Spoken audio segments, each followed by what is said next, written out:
Set up our Maya preferences. So you're going to go into your folder, wherever your Maya folder is. Like at the school, they're in the P drive. Mine's right here. I'm going to delete the 2019 folder if it exists. So if the 2019 folder is there, I'm going to delete that. And then I'm going to open up my Maya. I'll create the default preferences. You may not get that message.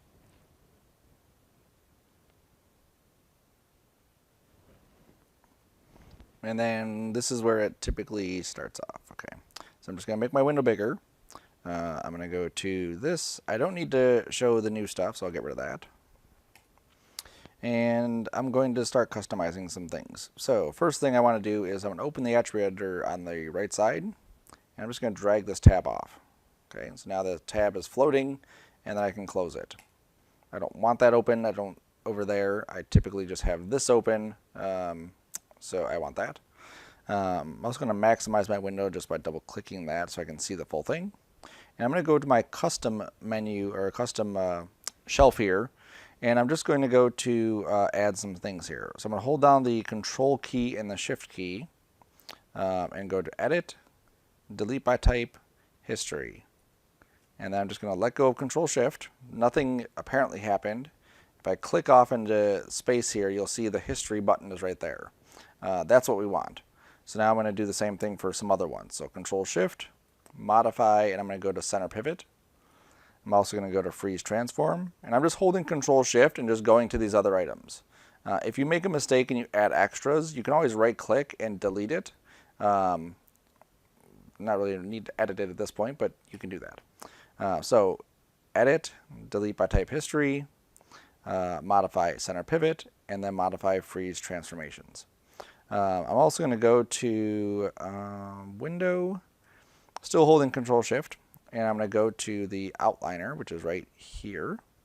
I'm going to go to, we'll throw the node editor on there too. We may not use it a whole lot, but we may use it.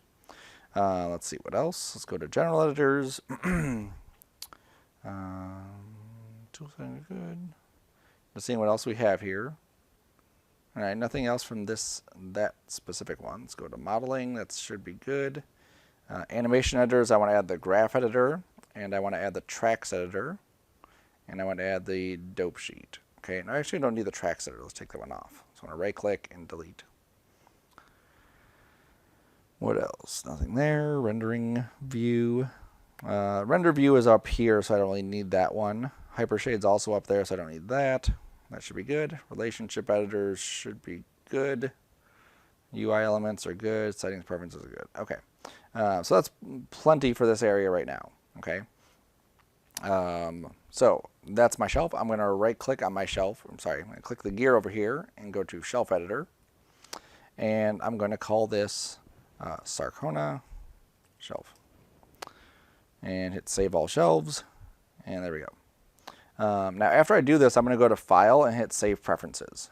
Okay, so if Maya were to crash right now, all my stuff that I've done, moving the attribute editor out, moving this, making this shelf and adding these icons, all of that stuff would have gone. I'd have to redo it all. But when I go to Save Preferences, it saves those preferences. Okay, so now next thing I'm going to do is come down here next to this running guy with a gear. And I'm going to go through these to customize some of these options, okay? So under the interface area here, this is that thing that popped up right at the beginning where you can highlight new items. I don't need that, but I'm just showing you where you can re-enable that.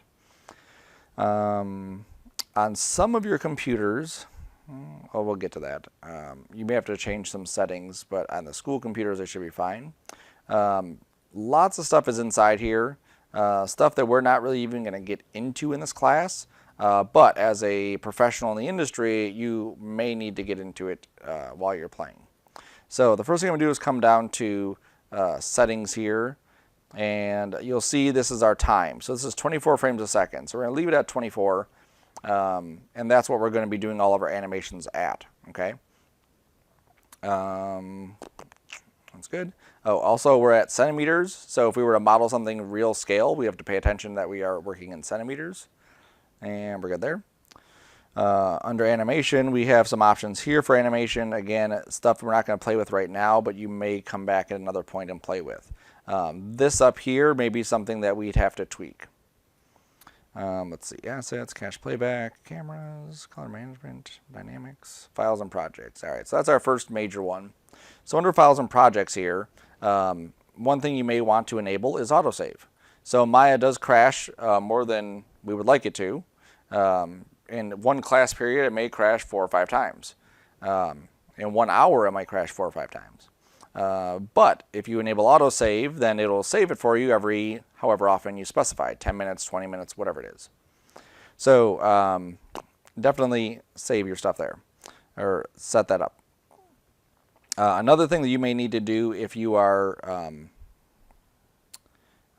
working inside of, like my for whatever reason, my hard drive or hardware, I need to change this dialog style to OS native. It doesn't let me do the Maya default. It'll lock up every time. So I'm going to set this to OS native. File references, modeling, more stuff you can kind of look through. Next one we're going to go to is time slider. So we're going to say, for this one, we'll do play 24 frames per second times 1, which just means play it at real time. Okay. Up here, the frame rate. Oops. This is where you could also change that apart from that other area that we could see it before under settings. Here's your undos. So Maya gives you 50 undos. You could change this to another number like 200. 50 is fine for me. I would not set it to an infinite because it's actually too much. It takes up too much memory. Also, sometimes Maya will actually turn this undo queue off. I'm not sure why or how or what devil gets in the system that does that, but keep the undo on, and then just put 200 there if you're want 200. 50, like I said, is fine for me. I undo a lot, but typically it's easier for me just to redo what I've just done than to try to undo over 50 times. Save actions. All right, that should be it, right? So all we changed in here was under our files and projects, we enabled, oops, there it is, autosave, so it autosaves. I'm actually going to turn mine off because I don't like autosave on. And then under our time slider, we set this to 24 times 1. And under your undos, you set that to 50 or whatever, okay? And then I'm going to hit save here. And then I'm also going to go up to my file and save my preferences there as well. All right, now the last little bit we're going to do has to deal with file management, okay? So as we start working on our Maya files, we want to make sure that everything stays nice and organized because it can become a real troublesome area. Maya allows you to do that pretty simply, okay? So under File, I'm going to go to Project Window. And in here, I'm going to specify where I'm saving my files. So in another video, I talked about setting up your folder structure. So I'm going to go to my folder here, and I'm going to go to my folder structure. So I have my P drive. I have Sarcona Fall 2019. And depending on which class you're in, you would pick the appropriate one, 2520, 2540. And I hit New. I was able to change that. And I'm going to give this a name. So I'm just going to call this Sarcona_playing around. Now what Maya is going to do is it's going to allow us to save all of our stuff into all of these folders automatically. It'll automatically create this whole folder structure. If you think I'm lying, how dare you? 2520. Okay, so 2520, there's nothing here. Once I hit accept, then if I go back into this, there's that folder, Sarcona playing around, and then here's all the other folders, okay? So that creates our folder structure to keep our stuff organized for our entire project. I'm going to go to File again, and I'm going to go to Save Preferences. Okay, now I'm going to go to File and say Exit, and don't save. That just means save the scene. We didn't do anything to the scene, so we have nothing to save. All right. So once we shut down our Maya, it actually writes out our preferences. As we're going through, it's actually writing out our preferences, but that just kind of seals the deal. So under our 2019 folder, these are all of our preferences. Okay. So this 2019 folder is our preference folder. If I move it to my desktop and I were to reopen Maya, it's not going to have any of my preferences there. So all the stuff that I just did is completely gone. I don't want that. I want to make sure that I save this 2019 folder into here. Now, when I go from day 1 to day 2 to day 3, I need to take this folder with me. So when you back up your stuff, that 2019 folder goes with you. You have to do it a billion times if it takes it, then do it a billion times. But figure it out. I'm going to go to my P drive here, and I'm just going to take my 2019 folder and back it up. Okay? And then I'm just going to delete it from this area. Now every day I come into the class, I'm going to copy it from here and paste it into that Maya folder. Alright, so my 2019 folder is in there. So now when I open up Maya, all my preferences will be there. So every day before I leave, I copy this folder and put it on my drive. Every day before I start working, I copy this folder back. Where did it go? There it is. Cool. So make sure you save a copy of this 2019. If you don't, you have to come back to this video and rewatch the video and remake your preferences and hope that everything is cool. Awesome.